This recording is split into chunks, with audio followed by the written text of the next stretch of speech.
morning, everyone. I hope your week is going well so far. The book for today is the book of Numbers, but we're actually going to start in the Gospel of Matthew, specifically in the Sermon on the Mount. This famous discourse has loads of memorable teachings in it, but there's one part that I've always found especially haunting. Towards the end of this sermon, Jesus begins talking about the kinds of people who are his true followers. And then he says this surprising statement. Not everyone who says to me, Lord, Lord, will enter the kingdom of heaven, but only the one who does the will of my Father who is in heaven. Many will say to me on that day, Lord, Lord, did we not prophesy in your name, and in your name drive out demons, and in your name perform many miracles? Then I will tell them plainly, I never knew you. Away from me, you evildoers. Now, I don't know about you, but I've always found this verse to be pretty frightening.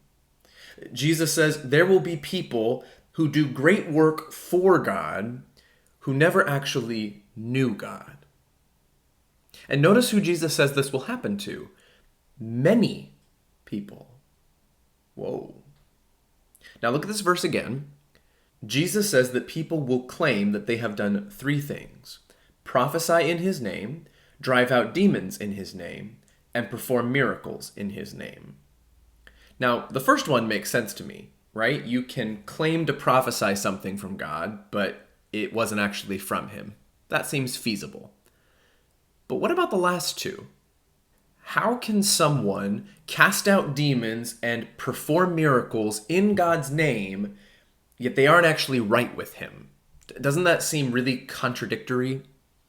How can God work miracles through someone who isn't truly being faithful to him?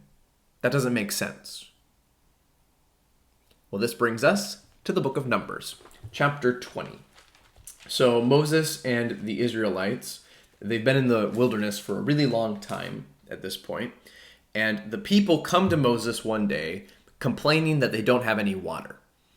And you can just imagine how frustrating this is for Moses, because God has provided for these people left and right all throughout their time in the wilderness, and yet they still always seem to be disgruntled. And understandably, Moses is losing his patience with these whiners. So Moses and Aaron, they come to God, and this is what happens. The Lord said to Moses, take the staff, and you and your brother Aaron gather the assembly together. Speak to that rock before their eyes, and it will pour out its water. You will bring water out of the rock for the community, so they and their livestock can drink. Now remember, this very miracle has already happened once before. In Exodus 17, right after the people have come through the Red Sea, one of the very first things that they complain about is that they don't have any water. So God tells Moses to strike a rock, and then water comes gushing out of it. It's amazing. Well, now God tells Moses to work the very same miracle, but this time, don't strike the rock, speak to it. And you likely remember how this story goes. So Moses took the staff from the Lord's presence, just as he commanded him. He and Aaron gathered the assembly together in front of the rock, and Moses said to them, Listen, you rebels, must we bring you water out of this rock? Then Moses raised his arm and struck the rock twice with his staff. Water gushed out, and the community and their livestock drank.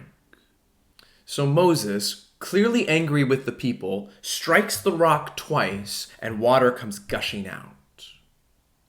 Now just look at this from a human perspective.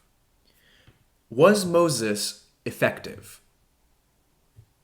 Well, absolutely.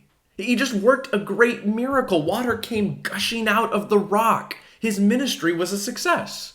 If this had happened today, Moses would be writing books about 5 steps to draw water from a rock or something.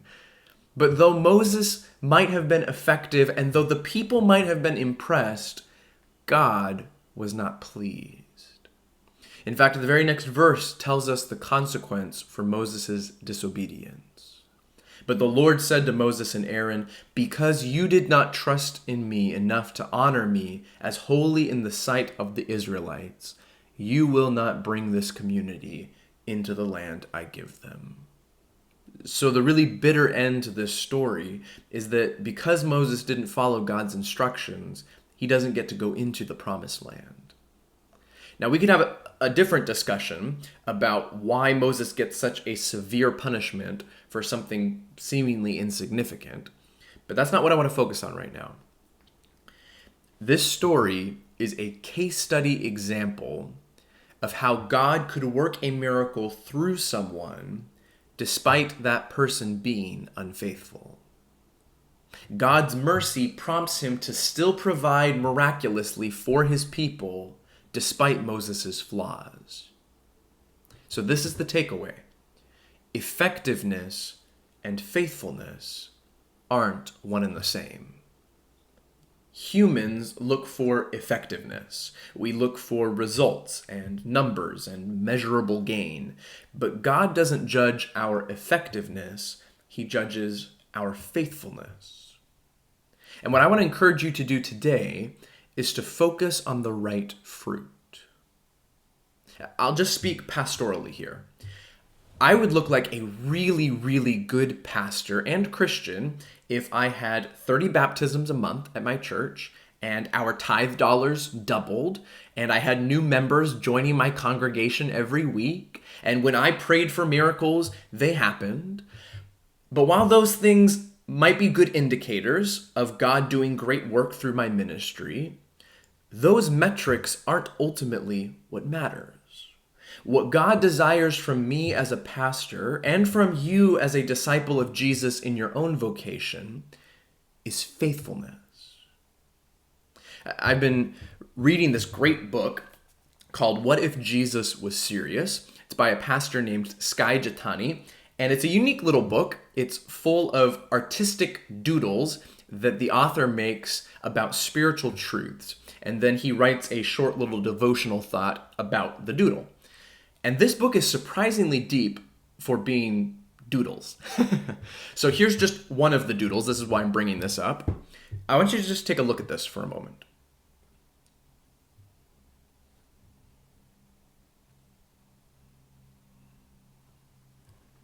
This little doodle is what we're talking about. What might be impressive in human terms may not in fact be a sign of faithfulness to God. We saw that with Moses and the rock. And we see that with Jesus' words on the Sermon on the Mount. How is it possible that a person could work amazing miracles and yet not know Christ? How could they be so effective in ministry and yet be rejected at the judgment? Well, it's because effectiveness for God and intimacy with God are two different things. Though we might be enamored with how much change and impact a person can make, God is looking for something much deeper. So here's the question I want you to think about today. What qualities do you look for in a Christian leader? So this could be a pastor, a writer, a teacher, an administrator, or even an elder in the church, whatever. What qualities impress you? Do you tend to consider more human metrics of effectiveness, or are you looking for the fruits of the Spirit? And as someone who is a Christian leader, I find this really convicting. So just as a bonus here, if you are a leader in a church or some similar organization, I would challenge you to reconsider what your personal goals are as you lead. Are you more concerned with being effective than being faithful? Because it's possible to do many things for God without doing them with Him. Food for thought. We're going to hit the randomizer button. There's only 5 books left. Wow. Old Testament or New Testament? We are going to New Testament. Jude. I was kind of dreading this one because I don't know what on earth we're going to talk about in Jude. It'll be a learning experience for me. All right, that's where we'll be tomorrow. I hope I can see you then. Until then, have a wonderful rest of your day. Take care.